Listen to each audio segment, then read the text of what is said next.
South viewers. This is your girl Shayna Maina, and I have a special guest. If you're not from the 706, you may know him as P Nice. If you're from the ATL, you know him as Ugly Money. Getting that money, the shmoney. Tell him what's up, Ugly Money. First and foremost, I don't know what kind of money she's talking about because my baby mother's baby watching. I do not have it. I never had it, and I never will have it. But in the meantime, between time, I am good. I'm blessed and highly favored, and business is good. That's good. That's good. So, how's the studios and everything business going for you? Everything's been going really, really well. We cut the ribbon on our 4,000 square foot media complex, Ugly Money Studios, less than a month and a half ago. It's been good. People are always, I just wanted to create a spot and a location that people could create dopeness. You know what I'm saying? Dope people could create dopeness. And so, I think right now we got somebody in our podcast room, somebody's in the A room right now and the B room. So it's been extremely busy. And I'm extremely excited about the future. We have an event here tomorrow. We're actually throwing our own event at our own location, and it feels dope. It's our platform at our venue, and it's our event. So it's just dope to see everything come full circle, and it's also reassuring to know that you weren't crazy for betting on yourself. Because there were times during this process of not even just this building of my career where I used to think like, man, am I crazy for continuing to pursue a career in music? And for it to finally start paying off, dividends, I am extremely thankful and extremely humble. So how did you get started? Tell me the journey. What made you say, man, well, first I wanted to be like a rapper. I just wanted to rap. And I started off as a producer, but I couldn't get the rappers from my hometown because I'm originally from Virginia.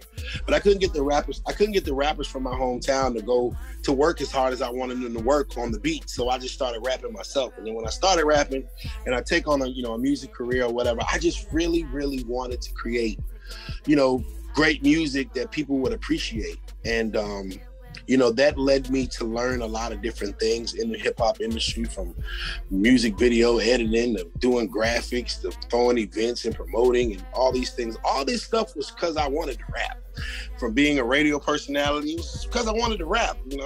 Oh, the radio's not playing me. Let me get a radio show so I can play my song. The videographer's not coming with my video. Well, let me, learn how to shoot a video so I can shoot a video to my song, and so on and so forth. When I started throwing events, it's like, oh, you don't want to let me perform at your party? Well, I'm going to teach myself how to promote, and then I'm going to throw my own party and perform. So, it's funny because the goal and the dream of becoming an artist really led me to my profession that I have today. And, you know what I'm saying? I was in the military, I ended up building a recording studio while still in Iraq. That transpired to me going to be the first rapper on the United States Army Soldier Show. We toured over a year as an Army. I was the official Army rapper. And so that was a cool little bullet. And then when I finally got out the military in 2010, I just made the decision that I was going to dedicate my life to being in the music and the entertainment industry. And that's where I found Augusta, Georgia at, because it was either try to make it work in Augusta or go back home to Virginia and get a regular job. And that really wasn't an option for me. This is what I wanted to do. So I tried to figure out in Augusta. And thank God, it worked out pretty good for me. Pretty good. I follow you on TikTok, and one of your advice that you had for rappers that, is upcoming or whatnot, they see these concerts that's going on with their favorite artists, and you was like, instead of you as an artist trying to reach out to these rappers or these celebrities that ain't really listening to your music, why you ain't going to the main people that could, put you on? I realized that, and I had to sit back. I was like, dang, you're right. Like, instead of just trying to hit high class all the time, let me figure out these under ways of how to get to where I need to go. And I appreciate that. Yeah. It's just about finding the people that really push the buttons. Like, behind every successful artist is a team. It's a team of people that make that artist successful. Of course, you don't see them because that's not the way it's supposed to be designed. The artist is the face. The artist is the talent. The artist is the one that's in the bright lights. But there are people behind those lights that are making those lights shine. And without those people, the artist can't shine. So when I was on my come up or whatever, I was always like, well, okay, who is the person that's behind this artist that I like so much? And how do I get in contact with them? Because maybe they'll like me and they'll put me where they have that artist. And a lot of times people just overlook that. They go, hey, I want to work with Gucci Mane, but who is the person that put Gucci Mane on? Or who's the person that is behind Gucci Mane's success? And when you find those people, a lot of times they're a lot easier to reach out to because, of course, Gucci Mane has tons of DMs and people reaching out to him. But a lot of times, you have a way better chance of working with them. And in some shape, form, or fashion, they can actually put you in the position where you want it to be. Most definitely. And that's facts. Straight facts. And you can't get any realer than that. Yes, ma'am. So what's the future plans for your brand, your company? Worldwide domination. I see Ugly Money being a brand like a Rockefeller, like a Rough Riders, like a Def Jam, like a QC, like any of these labels that we have loved over the years. You know what I'm saying? My platform is designed to help people that want to be helped. And so in essence of me helping a lot of people that want to be helped, I have no choice but to come across a lot of great talent. And I come across a lot of not so great talent. And then, the great talent that's there that has the work ethic, the level of work ethic that I am comfortable working with, we end up bringing them on and we get some work done, you know what I'm saying? So, but that just goes with work, you know what I'm saying? That's why I am so big on work ethic as far as music and artists, because the fact of the matter is, if you don't work, there ain't much I can do with you. I don't care how talented you are. If I can't get you to come to the studio, or I can't get you to go on the road, or I can't get you to come on tour, or go to a show, or go to an interview, then I'm not going to get much work done because you're going to be an unknown, very talented person. And that doesn't really register into a lot of money. And I'm in the business of making some money. So, right. Exactly. So if I'm going to put some money, if I'm going to put $100,000 into you, you better be bringing me at least $200,000 back or whatever, or it was a waste of my $100,000. I should just went and bought me a Bentley. So, I definitely look at work ethic. I definitely look at how hard the artist works and passion. I invest in passion because passion is going to make an artist go and work regardless if I make a move or not. I want somebody that's going to outwork me, and I'm a hard working person. So if I'm working your project and I'm working harder for yours than me, then that's a problem. If I'm promoting harder than you, then that's the problem. If I'm, investing my time and energy in it more than you are, then that's the problem. And I look for those people that are going to take that in personal initiative to really go hard for what they, what their art is. So that way I can then in turn assist and help. And that's, that's my kind of role. I'm kind of like a coach. I was a player and now I've retired and now I am a coach. Coach of looking for rappers, artists, in the entertainment business. Talent all the way around. If it's something that can be marketed, if it's something that I feel that people are gravitating to, I would have no problem with working with anybody in any shape, form, or fashion, whether it's a rapper, a singer, an influencer, a comedian, a dancer, or whatever. If there's a market for it, if there are people that are excited about whatever it is that you're doing, and I see a way that I can help magnify that and I can help make that bigger, then, I'm all aboard, you know what I'm saying? So, influencers, comedians definitely hit me up or whatever. And if it's something that seems like there's some excitement about, let's go, you know what I mean? All right. Ain't nothing but the money-making year for us. I wish you success. Well, I want to ask you a question. Uh-oh. Being from the 706, how did you get into podcasting? It's not exactly a real popular thing out there yet, from what I imagine. Well, it took me some years to really figure out what I wanted to do because I always wanted to. Well, I guess I was always entangled with the people that was in the entertainment business, and I was like, like, how can I work with them? And I didn't know how to approach y'all and be like, hey, I do this. Everybody kept like asking, what do you do? And I could never answer the question. So now doing the podcast, I want to make it as a foundation where I could sit, talk to people, whether you are an influencer, an artist, somebody that want to get heard, seen, or just make money and getting their stuff out there. I'm here, you know. Well, I have a podcast. My podcast has been running for about 2 years, so I kind of, or a little over 2 years. So I kind of got into it a little earlier than most. And the big key of it is just starting, if you want to, and that's the key to anything, just start it. Because if you think that nothing is ever going to be perfect, right? And a lot of people psych themselves out with, oh, I'm not ready. Oh, I'm not ready. Oh, I'm not ready. You're never going to be fully ready. You just got to go out there and fall flat on your face. And you can't be scared to fail, and you can't be scared to mess up, because those are the things that make you better.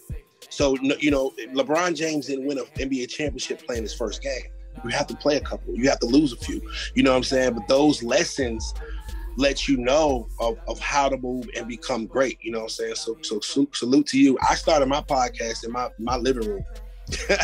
In my living room, I had 2 iPhones and a GoPro camera, because that's all we had. We had my DJ such and such, he had his iPhone, and I had my iPhone, and then we set it up, and then we had a little GoPro camera, and we just had 2 mics, and we just started talking. And then, it has expanded into a $1 million brand. We have a 4,000 square foot building to do podcasts, and so but it also started with betting on yourself. And sometimes, you got to do that, because like I said before, I was on the radio in Augusta. I'm not gonna say the station's name, but I was on the radio in Augusta, and I remember when I got out of when I made the decision to retire from rapping, I was thinking about, like, man, maybe I should go back to the radio station in Augusta and get my old job back. And I never forget it, man. I asked him, I reached out to one of the representatives, like, hey, I would love to come get my job back. I got a really big following now. My following's huge. My social media numbers are crazy. And my relevance in the hip hop industry has grown tremendously, not just in one city, but nationwide. And they very frankly just told me no. Wow. And it took me like 3 days to get my energy right, because I was so mad. I was livid. I'm like, how the hell they gonna tell me no? I'm Ugly Money Nietzsche, and Ugly Money Nietzsche is way bigger than P Nice had ever been. Right. And you know what? I took it as a blessing, because it was like God was telling me, why are you going backwards? You've already done that. You've already reached that. You know what I'm saying? I really do thank that radio station, because it allowed me to bet on myself. It allowed me to, become an owner of my own platform, of my own building, and things of that nature. Because had they said yes, I probably would have been in the same position that I was 10 years ago, and not thriving as I am, as I'm thankful to be now. So sometimes it's just smart to bet on yourself, and don't be scared to start from ground zero. Don't be scared to fall down. Don't be scared to fail. Don't be scared to mess up, because that's how you get dope, and that's how you get good. Yeah, and I think kudos to you. Last year, when I came to your studios, I was nervous. I was like, I'm scared. I want to do it, but then you talked some sense to me. I was like, okay, I'm ready. And then here I am now. So thank you. Go for it. I'm definitely coming up there to your new studios to work with. Oh yeah, anytime. And and continue to push through and whatever. I think Augusta is a great city to learn how to do something. Augusta, I give credit to Augusta for teaching me how to become the beast that I became. P Nice was Ugly Money Nietzsche's little brother, and without having those years as P Nice in Augusta, I would have not been able to come to Atlanta and do what I've done, and continue to do what I've done. You know what I'm saying? And Augusta was, I give them total credit for preparing me for the world. You know what I'm saying? Preparing me for everything that was to come. And so take that, you know what I'm saying, take that situation, heavily, like because when you get to these major cities, it's no time to crawl. You know, by the time I got to Atlanta, I was walking very fast and ready to pick up and run. And so when I got here, I started running.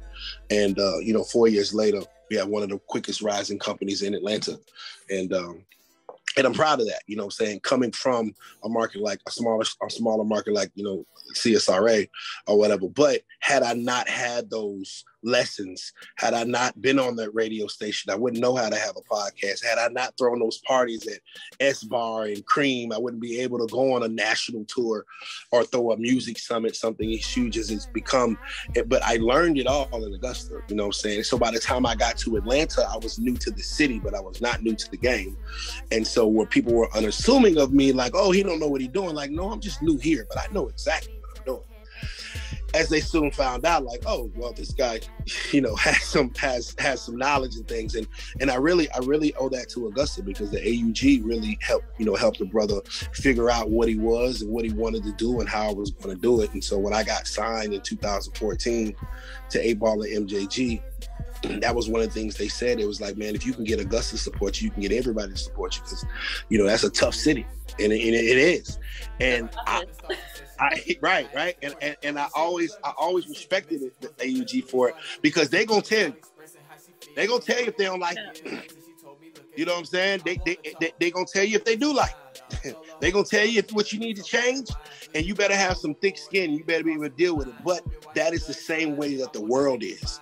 And so I thank Augusta for giving me the intestinal fortitude and the knowledge to go out here and not be scared to go take it out to the world. So shouts out to the 706, man. It's always gonna be forever my second home, and I rock with Augusta. I would love to sign somebody from Augusta one day too. Sign a podcast? Yeah, with the podcast. Whip out the paper and make it happen, right? Okay. Soon enough. So Augusta artists, I definitely watch. I do see a lot of people moving around out there. I have been paying attention. There's creative people here down here. Say what? There's a lot of great creators and great artists. Boy. Well, I've always said that Augusta has some of the best talent in the world. You just got to find out the business side of things so that the talent can be heard and seen. And I've seen that. I mean, I see guys like, oh my gosh, if I say one name, I'll have to say everybody's name. Oh gosh, I see guys like Two Slime. I see guys like Itchy, Cammy Got Bars, you can't, tons of great talent in Augusta. I'll just put it like that. Waynesboro, Burke County, Thompson and surrounding areas. And I'm like, man, the world needs to hear that. You know what I'm saying? And it's just a matter of time before because I had to do it too. I had to realize that this is a business and how to play the business part and how to do the business side of things so that my talent can be seen. Because when I came out with Running Out of Money, I didn't exactly know how to push a record and get it out there, but I had to learn. And, the first thing I learned was this was a business. And I had my last $20,000 that I had saved up doing parties at Pure Platinum, and I betted on myself, and it led to me getting the deal. So you never lose when you bet on yourself. So don't be afraid. Invest smart, but never be scared to invest when it comes to something that you own and that is you. Don't be scared. That's the best business advice you could give right there, honestly. Love. Appreciate it. Thank you for sitting and talking with me on the mouth of the South. And I wish you the most success in the world, man. I'm rooting for you. Thank you. And I'm rooting for you too, most definitely. All right, y'all be safe. Oh, follow me, Ugly Money Niche. That's Ugly Money Niche on all social media platforms: Instagram, TikTok, MySpace, Facebook, Black Planet. Pornhub.com / follow me everywhere. You know what's crazy? The first time I actually met you, Lake Olmsted, we was recording. I was with my production company. You said that you was like Pornhub. I was like, this man really. Yeah, I got a porno name. My porno name Pooh Bell. I wear a red shirt with no pants, and I put honey on the girls. You know what I'm saying? I make it say Chris Rock. Yeah, y'all can follow me Pornhub.com / Pooh Bell. No R. All right, have a good one. Thank you so much. Take care. God bless.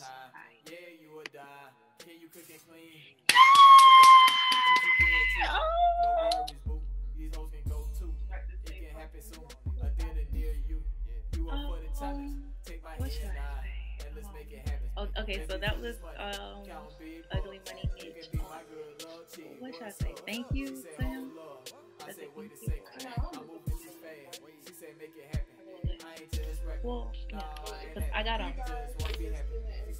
Hey guys, oh, I can say, hey guys, make sure that you watch this episode of me interviewing Ugly Mitch. I have a feeling that I can comprehend. I just said Ugly Money again, but I don't. You are more than just a friend. I wouldn't want to rush us now as love we explore, but there is a growing love inside that we just can't ignore. I love this. Can I do two? I'm gonna do one. Hey guys, make sure that you watch this week.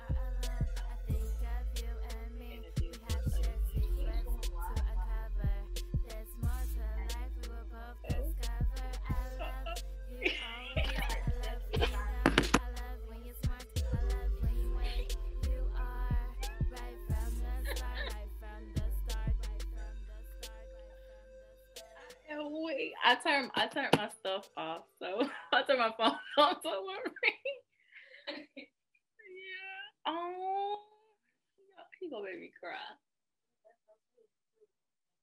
Oh my gosh. Okay.